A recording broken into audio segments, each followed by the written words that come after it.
रात के 10 बजे टुनटुनी अपने ऑफिस में होती है। आज तो बहुत लेट हो गई। ओह गॉड, 10 बज गए। अभी भी कुछ और काम पेंडिंग है। लगता है 11 बज ही जाएंगे। मैम साहब, बहुत देर हो गई है। और कितनी देर रुकेंगी आप? ये रायगढ़ है, यहाँ 10 बजे के बाद एक बैलगाड़ी मिलना भी मुश्किल है। मुझे थोड़ी देर और लगेगी हरी काका, आप चले जाइए, मैं ऑफिस बंद कर दूंगी। टुनटुनी की कुछ दिन पहले रायगढ़ में नौकरी लगी थी। आज तो भले ही पूरी रात हो जाए, प्रोजेक्ट तो मैं कंप्लीट करके ही रहूंगी। बॉस को इतना खुश कर दूंगी कि पहले हफ्ते में ही मेरा प्रमोशन हो जाए। वाओ, क्या सही रहेगा ना। तभी पूरी तरह ऑफिस खाली हो जाता है और एक आवाज आती है। हाँ, सही कह रही हो। ये आवाज सुनकर टुनटुनी घबरा जाती है और इधर उधर देखने लगती है। उस आवाज को अपना वहम मानकर टुनटुनी फिर से अपने काम पर लग जाती है। तभी अचानक जोर से बिजली कड़कती है। टुनटुनी ऑफिस के शीशे से बाहर देखती है, जहाँ से अंधेरे में थम थम कर बिजली चमक रही थी। ऐसे में अचानक लाइट चली जाती है। हे भगवान, ये क्या हुआ? अब मैं काम कैसे कंप्लीट करूंगी? ऊपर से तेज बारिश। ओह नो, ये फोन का नेटवर्क भी चला गया। तभी एक रोशनी ऑफिस के शीशे पर पड़ती है। टुनटुनी बाहर झांकती है तो देखती है कि वो रोशनी एक टॉर्च की है। कोई है क्या ऊपर? कौन है? मैं ऑटो वाली हूँ मैडम, मैं सवारी देख रही हूँ।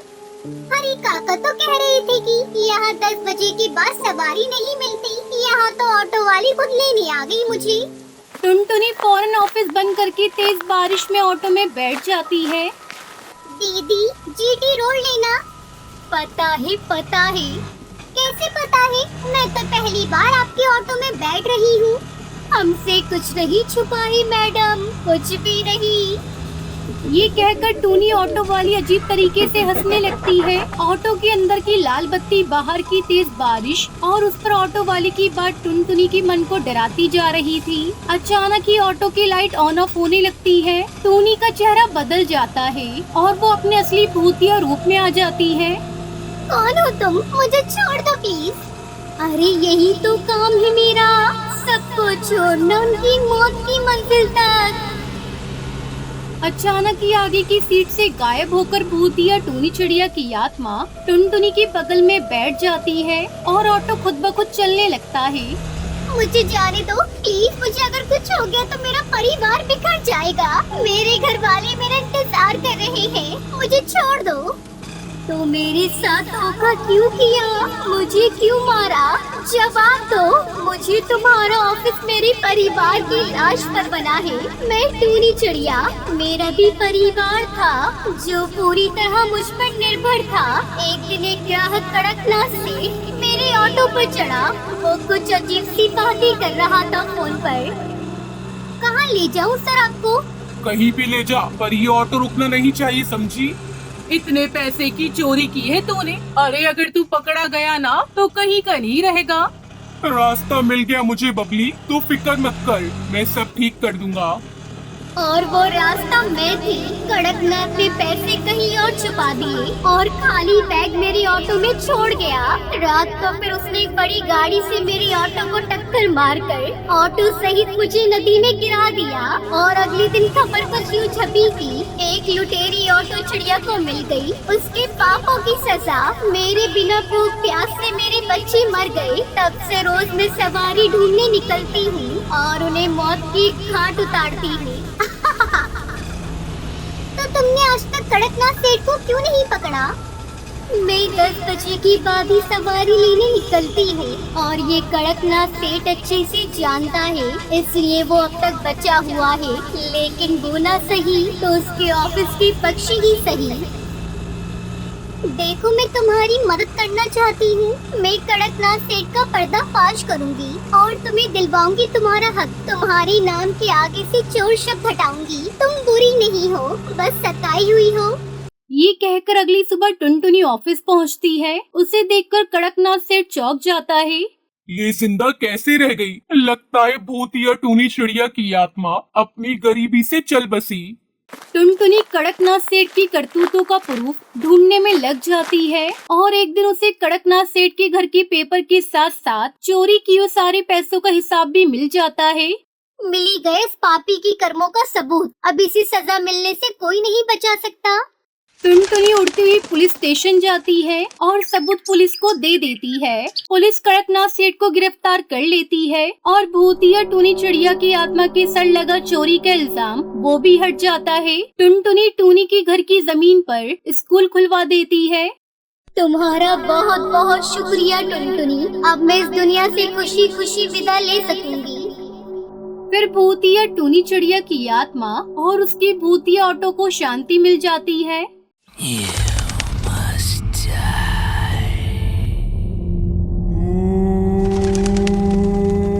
सुंदरवन जंगल में एक पीपल का पेड़ था। उस पेड़ के नीचे एक बहुत ही पुराना झूला था। कोई भी इस झूले के पास नहीं जाता था। जंगल के परिंदों का यही मानना था। उस झूले पे एक चुड़ैल रहती है जिसका नाम सुंदरी था। उसी पेड़ के पास एक और पेड़ था जिस पर टूनी और टुन्नू अपनी बेटी टुनटुनी के साथ रहते थे। एक दिन टूनी टुन्नू से कहती है, सुनिए जी, मैं सोच रही थी हम अपनी बेटी टुनटुनी की शादी कर देते हैं। आपको तो पता है ना जंगल में कितने हादसे हो गए हैं। वो सुंदरी चुड़ैल चिड़ियों को मार देती है, इसलिए मैं चाहती हूँ हमारी बेटी अपनी घर की हो जाए। टुन्नू टूनी से कहता है, टूनी तुम बिना वजह परेशान हो रही हो, ऐसा कुछ भी नहीं है। लेकिन टूनी टुन्नू की सुनती नहीं है। वो टुनटुनी की शादी मोंटू कबूतर के साथ करवा देती है। टुनटुनी मोंटू के साथ खुश रहती है। एक दिन टुनटुनी अपनी माँ से मिलने के लिए घर जाती है। टूनी टुनटुनी से कहती है, बेटा आज तुम और दामाद जी यहीं रुक जाओ, कल सुबह वापस चले जाना। काफी रात हो गई है, तुम जंगल का माहौल जानती तो हो ना। टुनटुनी टूनी से कहती है, जी माँ मैं जानती हूँ। फिर मोंटू और टुनटुनी रात में सो रहे होते हैं। तभी अचानक से टुनटुनी की आँख खुल जाती है। उसे झूले के पास से सुंदरी चुड़ैल की आवाज सुनाई देती है। अरे ओ टुनटुनी, आजा मेरे बच्चे, मैं तुझे झूला झूलाऊंगी। आ मेरे पास आजा। टुनटुनी मोंटू को जगाने की कोशिश करती है। वो मोंटू से कहती है, मोंटू जल्दी उठो, सामने झूले पर कोई है, वो मुझे बुला रही है। मोंटू टुनटुनी से कहता है, टुनटुनी सो जाओ, काफी रात हो गई है और मुझे भी सोने दो। वही सुंदरी झूला झूलते हुए हंस रही होती है। जैसे ही टुनटुनी से खिड़की में से देखती है वो गायब हो जाती है। फिर टुनटुनी से देखने के लिए पीपल के पेड़ के नीचे लगे हुए झूले के पास जाती है, मगर उसे कोई नजर नहीं आता है। यहाँ तो कोई नहीं है, लगता है मेरा वहम होगा। चलो आई हूँ तो आज झूले पर झूल कर देख लूँ। माँ ने कभी इस झूले पर बैठने नहीं दिया। बचपन से मैं इस झूले पर झूलना चाहती थी। टुनटुनी उस झूले पर बैठकर गाना गाने लगती है। ये रातें, ये मौसम, नदी का किनारा, ये चंचल हवा। ये रातें, ये मौसम, नदी का किनारा, ये चंचल हवा। कह दो दिलों ने कि मिलकर कभी ना होंगे जुदा। अरे वाह, मजा आ गया। चलो अब मैं चलती हूँ, मोंटू मेरा इंतजार कर रहा होगा। तभी चुड़ैल सुंदरी वहाँ पर आ जाती है और टुनटुनी को झूले से उतरने नहीं देती है। नहीं टुनटुनी, अब तू इस झूले से कभी नहीं उतर पाएगी। हा हा हा हा, मैं तुझे मार दूंगी। तू भी मेरे साथ इसी पेड़ पर झूलती रहेगी चुड़ैल बनकर। टुनटुनी ये सुनकर डर जाती है और चिल्लाती है, मोंटू, माँ, बचाओ मुझे इस उल्टे पैर वाली चुड़ैल से। टुनटुनी की आवाज सुनकर मोंटू कबूतर, टूनी और टुन्नू जाग जाते हैं और वो टुनटुनी के पास भागते हुए जाते हैं। और मोंटू कबूतर सुंदरी चुड़ैल से कहता है, ए चुड़ैल, छोड़ मेरी बीवी को, वरना मैं तुझे मार दूंगा, समझी? अपनी शक्ल कभी दोबारा आईने में देख नहीं पाएगी। सुंदरी मोंटू से कहती है, अच्छा तू मुझे मारेगा? हा हा हा, चल मार के दिखा, देखूं कितना दाना तेरे में। टुनटुनी चिल्ला रही होती है, मोंटू, माँ, बचाओ मुझे, ये मुझे मार देगी। जैसे ही चुड़ैल सुंदरी टुनटुनी को मारने वाली होती है तभी मोंटू झूले की रस्सी को काट देता है, जिससे टुनटुनी झूले से नीचे गिर जाती है। टूनी टुनटुनी को पकड़ लेती है। तभी मोंटू झूले में आग लगा देता है। उसे झूले के साथ सुंदरी चुड़ैल भी जलने लगती है। मैं तुम दोनों को छोड़ूंगी नहीं, मैं बदला लेने के लिए वापस जरूर आऊंगी। ये कहकर वो जलकर राख हो जाती है। तो ये थी आज की कहानी कि आपको पता है सुंदरी चुड़ैल कहाँ पर रहती थी।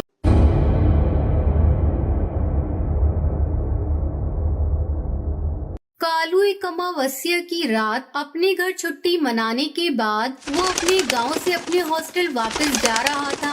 अगले दिन से उसके एग्जाम शुरू होने वाले थे और जल्दी पहुंचने के चक्कर में उसने एक शॉर्टकट लेने का सोचा। उस शॉर्टकट का रास्ता जंगल से होकर गुजरता था।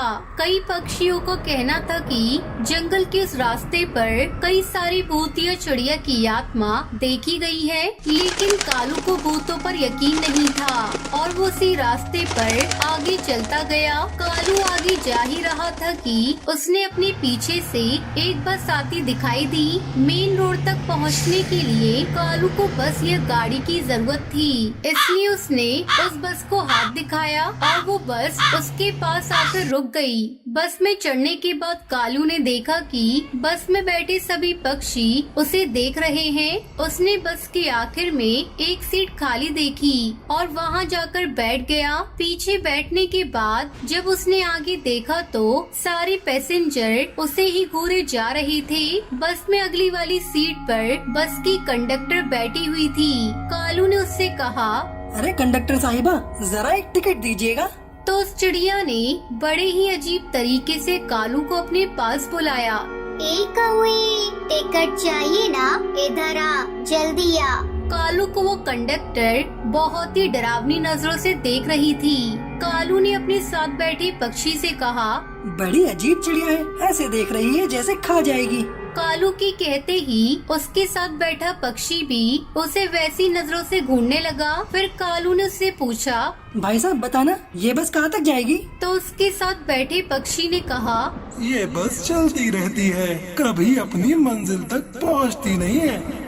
ये सुनकर कालू कौवे को बड़ा अजीब लगने लगा। उसने आगे देखा तो अभी भी बस के सभी पक्षी उसे ही देखे जा रहे थे, इसलिए उसने अपने कान में ईयरफोन लगाए, मोबाइल पे म्यूजिक चलाया और आंखें बंद करके सो गया। कुछ देर बाद बस में अचानक एक जोर का झटका आया और वो बस बेकाबू हो गई। कालू की नींद खुल गई। जब उसने अपनी आंखें खोली तो जो उसने बस का नजारा देखा उसे देखकर उसके होश उड़ गए।